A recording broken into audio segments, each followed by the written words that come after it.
Here we go. Hello, world. I usually say hello, America, but this is world now. This is our first international one. Luke, you there, loud and clear? I'm here, and yeah, pumped. We have our first international hangout right now. It's going to be a good one. Yep, and I am Joe Simons, Light Diamonds. We got my brother Luke, and we've got the flyest gal in the entire world here. We got Miss April Vokey from Australia, and I don't even know what time. I think it's actually the future there already. So tell us where you are and what you're doing. Yeah, I live part of my year down in Sydney, Australia. So it is, I'm looking at the clock, it's 1:45 in the morning. Well, thank you so much for the time. Tell us like where you are now. Obviously, we know you're in Sydney, and where you are the rest of the year, and what you're doing. And I know you've got a podcast we've been listening to, and you're putting out more content than probably anyone out there. And you got a book you're writing. Tell us everything. Yeah, well, I'm actually, I was born and raised in British Columbia, and I spend most of my time there. But I have married an Australian, and the fishing here just happens to be amazing. So I spend half the year or 5 months a year here in Australia when it's iced over in BC.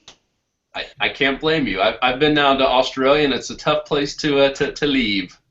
Yeah, I was telling you earlier, there's marlin everywhere, and I just had real bad for marlin. So I'm not going anywhere till I land one of these big blue ones, that's for sure. Sorry, are you fishing every day while you're down there? No, I probably get out for marlin maybe 3 days a week, or kingfisher, whatever's around. Yeah. It's great bass fishing, but 3 to 4 days a week. And then, like you said, I'm writing this book, so a lot of my time is really devoted to just trying to sit down and hammer this book out. But it is a lot of work, So tell us about the book real quick. You have a title, and when's it going to be out? And yeah, well, it's kind of tough because I had originally set out to write this book about the parallels between Atlantic salmon fishing and steelhead fishing, and just kind of trying to really trace back the last 200 years and try to see the timeline between the two fisheries, which sounds really dry, I know, but it's actually really interesting when you dive into the history. And then I had this idea to do a television show about it because I was meeting all these amazing people. So I wrote this television series and hosted the television series and organized and produced and got this whole series done, which was way more work than I ever thought it was going to be. So that took a year out of the time that the book was going to take. So now that that is done, or almost done, I've got one more episode to finish, and then I can really just get this book done. To answer your question, what are the specifics on the book? It seems to change with every page, but the general basis is it's based around the stories of the people who have really made this industry what it is today. But ask me in a year or another 200 pages, and it might be something totally different. Another 200? How many pages is this thing going to be? 1,000? No, God, no. But it's probably going to be a few hundred pages. But at first, I was really, really worried about the way that this book was, how my path kept changing. But when you speak to more authors and you speak to other people who have published their work, you see that it's actually pretty normal to start out with one goal and end up with another. So I'm just letting the path lead me. That's so cool. Well, kudos to you. That's not easy writing a book, and it sounds like you're having a lot of interviews and investigation to do as well if you're going back a couple hundred years. That's awesome. Yeah, thanks. So cool. So are you actually doing guided trips down there as well, or is that only back in your homeland? No, actually, while I'm sitting here right now, what time? Yeah, actually, my girls are getting ready to go out fishing today. So while I'm here, my company still runs. Got it. And I've got an excellent office manager. I do a lot of teaching here, though, in Australia, but no guiding. It's not my specialty. I don't know enough about it to guide here yet. I'll never guide here, to be honest with you. Let's just get that on the table right now. Yeah. I told everyone I put in 10 years of guiding.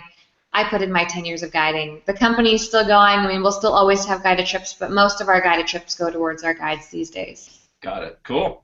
Makes sense. Lukey, you had a question? Awesome, I do. Yeah, so you've fished in multiple countries, continents, and I'm just curious, what's your favorite fishing story? Whether the biggest catch or just most memorable for whatever reason, what would that be?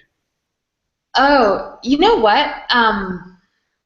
You guys warned me you were actually going to ask me my favorite or a fishing story, and because I've been guiding for so long, I just automatically was thinking about telling you guys this guiding story.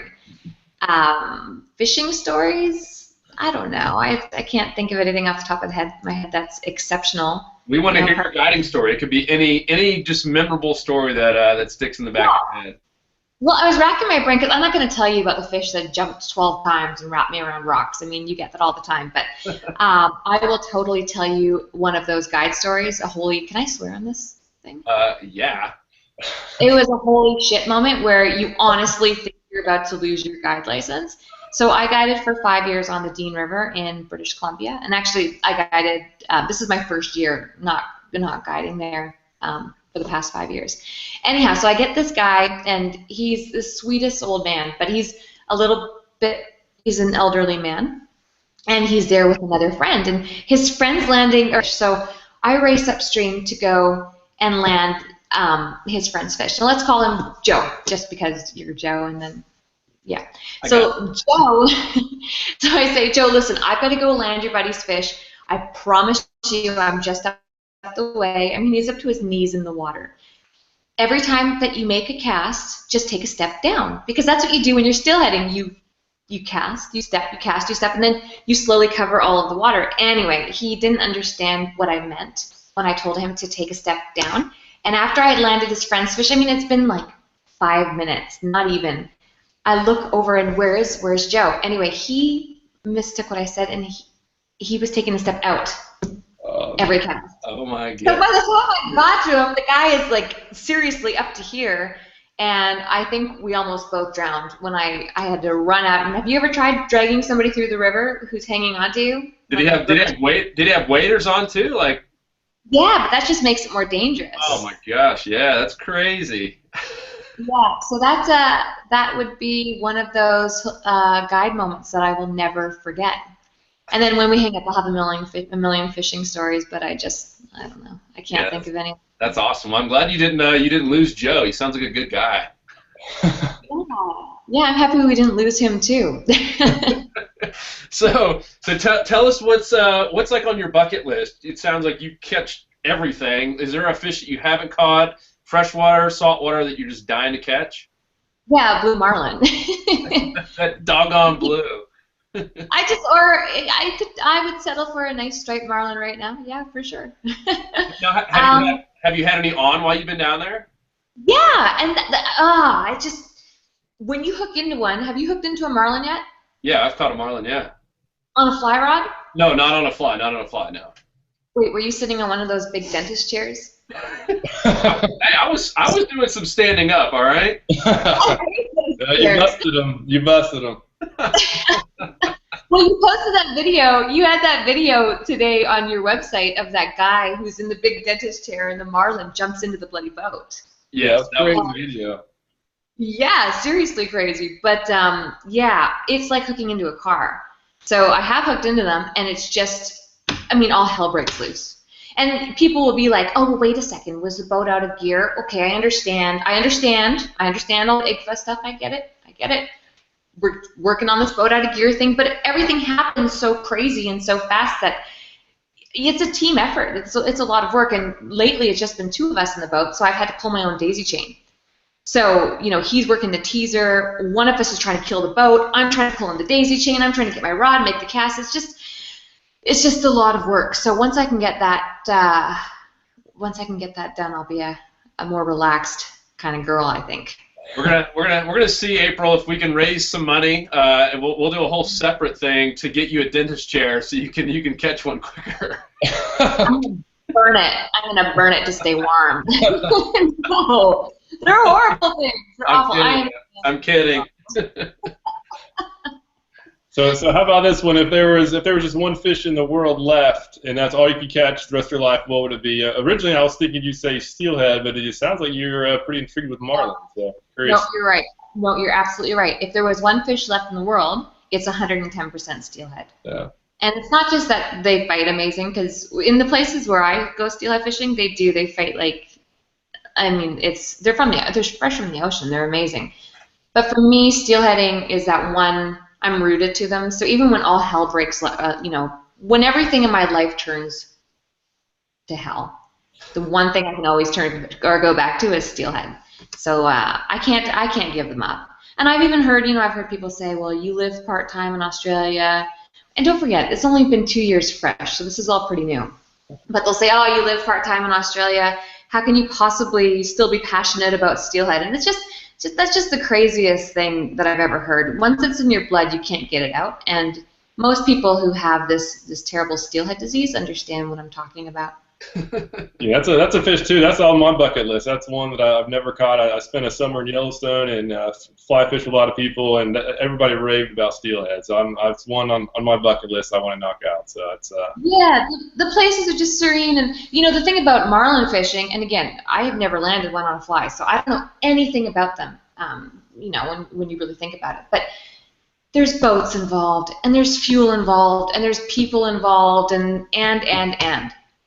But with steelhead fishing, for me, there's none of that. And that's why I never got into fishing for boats and fuel and teams. I mean, I got into fishing to be left alone, to be outside, to be able to run into grizzly bears. And that's what fishing is to me, in my core anyway. So to me, that's what's so special about steelhead, is just having that opportunity to really dive into the wild. It's truly the wild. And apart from gear and, the world today, it's basically the exact same fishery that it was hundreds of years ago, and that really means something to me.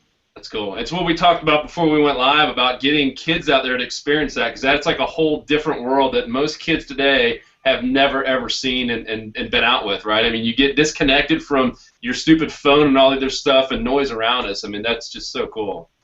It's beyond disconnected, and actually I'm obviously a big fan of podcasts, and I listen to a bunch of different psychologists and listen to the different studies on what's happening when they look at children today, and the psychology is we're beyond disconnected to ourselves. It's really scary. So we need to remember what our instincts are and dive back into them. But that's a whole different discussion for another day. All right, so last question here before we get into the quiz. Oh, I forgot about the quiz. Okay, yeah. Yeah, and you're gonna nail it. Even though it's like 1 in the morning, you're gonna nail it. I got a feeling. But so if you could fish with anyone living today, any kind of fishing possible, anyone living, who would it be? Lonnie Waller. Why? So Lonnie Waller is a famous steelheader, and he's more than just a steelheader. He's a saltwater angler. He's traveled the world. Lonnie has a story that I really understand. He got into fishing for the same reasons as me. He had a near-death experience. It was a little more extreme than mine, but we both had really bad accidents that have almost killed us.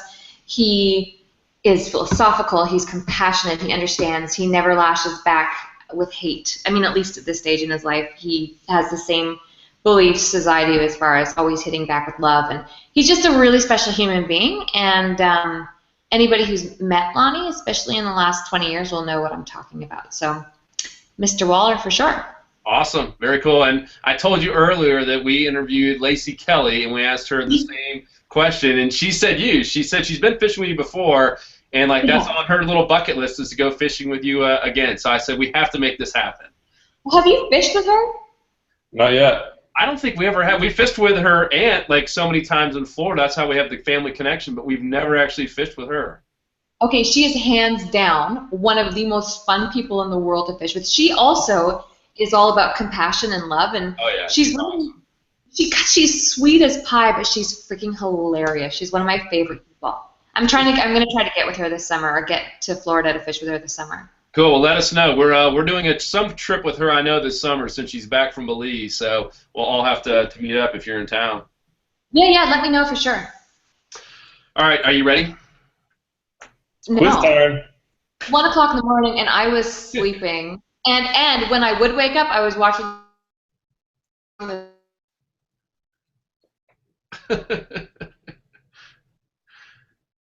Oh, it froze for a second. Yeah, we might have just lost her. God awful comedy. No, I'm here. I can hear you. Oh, cool. Yeah, you froze for a second. Oh, that's her way of getting out of the questions. Yeah. Well, did you hear me say that movie was dumbing me down? Everything's just slowing me down. All right, so here's what Luke and I are doing. We're actually, raising money and awareness for the Wounded Warriors for the whole month of March, and we're giving $5,000 of our own money to them at the end of March, and we're going to donate it in your names, and whoever has the most answers correct out of these 7 questions, and they're around fishing and outdoors, and I think there's even a couple hunting questions occasionally. I mean, this is just completely round robin. I just picked the next 7 questions, and whoever has the most right, we're going to put it in your name. So are you ready to take the fishing / outdoor / camping hunting quiz? I am so ready. I want to tell you. Hit me with it. Come on, what do you got? Let me tell you real quick. There are some like trick questions in here, but this first one is not a trick question. I'm just going to tell you. Okay. Okay. You're seeing me. Yeah. So what do wahoos, mackerel, tuna, and flounder have in common? This is not a trick question. This is something it's the obvious answer, like where they are. What do wahoos, mackerel, tuna, and flounder have in common? They're fish. Where are they found? Oh, what do they have in common as in from a geographic standpoint? Yeah. Wahoo, tuna, flounder. And flounder. And, Australia has all those. You were pretty close. Like, it's so basic that... Graphic or environment, Joe? The saltwater? There it is! Saltwater fish, yep. On the board. 1 for 1.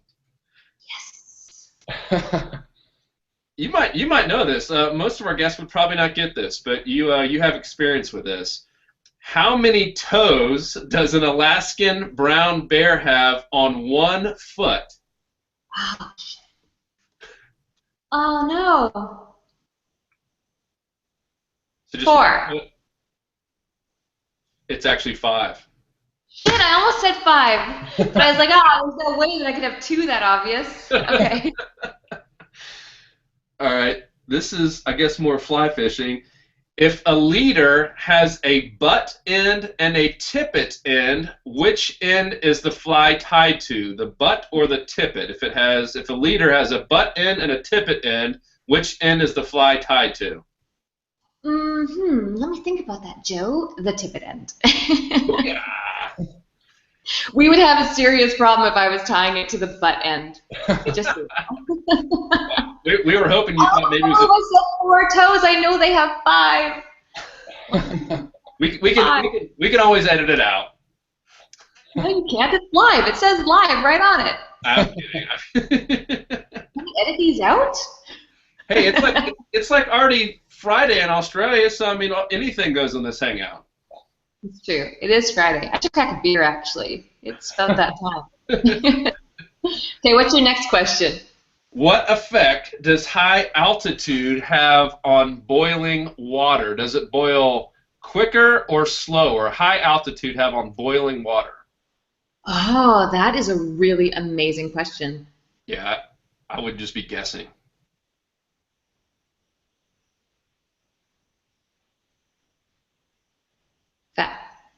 You're asking if it boils it faster or slower? Yeah. So what effect does being up higher in the mountains have on boiling water? Does it boil faster or slower? I don't know. Faster. It's faster. Oh, nice. Booyah. She might be breaking a record here. I think Lacey's actually in the lead, so you girls, smart ones here. This one you might, and if you know this, I'll be shocked. How many species, but it's multiple choice. How many species of shark must an angler catch in his or her lifetime to qualify for the IGFA's Shark Royal Slam Club? Is it 6, 7, 8, or 9 different species of shark? And they have to catch them in their lifetime? In a lifetime for the IGFA's Shark Royal Slam Club. 6, 7, 8, or 9. And you can't phone a friend. I know, and I've got the IGFA book right behind me too. Nerd alert. Okay. You have no idea, man. Okay. The thing is, I'm thinking about the sharks that they might actually classify as like a game shark, something that they would find. But mind you, they find anything game-worthy of the record.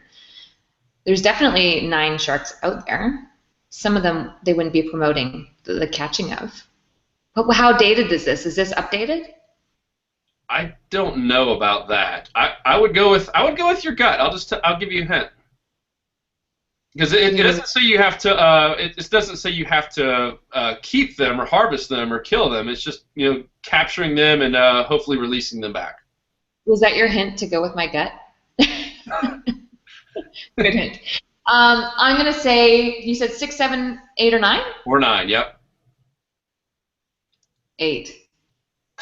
Ooh. It's 9. That's what I was saying. Go with your gut when you said there's nine different species. It's all 9. So. Damn. Well, Lacey's gonna keep this one going for us. No. We have 2 left. Lacey had 5, so we have to go 100% the rest of the way here, and you'll get it. Okay. Those damn pause. Damn it. All right. I think you've got these next 2. Okay. You definitely got the last one. From what kind of craft is a large percentage of moose hunting done from? What kind of craft is a large percentage of moose hunting done from? Well, I've never hunted a day in my life. Not that I'm against it. But they're in swamps. I don't know, in what part of the world? It doesn't say, but just think about what kind of questions these are, more around fishing and stuff. And Yeah. Well, it would be some sort of watercraft. how about a boat? Is that the same thing? Yes. We're counting it. 4 on the board. All right. You ready? This is going to get you to 5, girlfriend. This will tie you up with Lacey here. What is the girlfriend Lacey? We got this. What is the common slang name given to a tangled line in your reel? A bird's nest. Booyah! That's 5. Awesome. Even All at 1 right. o'clock in the morning, she still did it. Yeah, that's awesome. Smart, beautiful, talented, and incredible fisher woman. Tell us real quick where we should follow you, where to our audience, how do they get a hold of you and follow you on Facebook and the best website and all that great stuff. Yeah, thanks for asking. Our show right now is airing on the World Fishing Network, and it airs every Saturday, Tuesday, and Wednesday. And you can find all those times on my Facebook page. And I would suggest right now, if you wanted to really stay up to date with what I'm doing, to follow my podcasts. They are uncensored, brutally honest.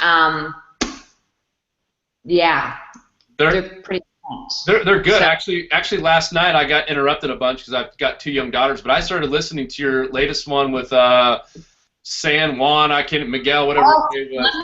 Yeah, but it was really good. Like I saw it was like an hour long. I was like, no way I'm gonna make it through this, but it was really engaging. Like I wanted to keep listening. I haven't finished it all. I'm probably halfway through, but it was really good stuff. So. He's one of my more reserved interviews. Most of the guys are a little more outspoken. So try to tune into the next one coming up in the next week. It's a hatchery steelhead versus wild steelhead debate that might bring some enlightenment to the industry on what's happening on the Pacific Northwest. Awesome. I love it. And so it's aprilvokey.com is the best site. Yeah. If you go there, my blogs are there, the show schedule's there, everything's there. Cool. And then otherwise on Facebook, FlyGal Ventures, look her up, follow her, give her some love. And hey, thank you so much for the time. I know this is crazy hours for you, and I hope you catch that big blue / stripe / everything you want to catch out there while you're in Australia. How cool. That will be in 40 hours. In less than 2 days, I will be there. And I promise you, if I get one, I will let you know. Yeah, no, post it and let us know. We'll put it on our main site, and we'll say this is how you catch one without a dentist chair. Deal. Total deal. Awesome. Thanks, you guys. Thanks for entertaining me. Hey, thank you for all that you do. Thanks. Talk to you guys soon. See ya.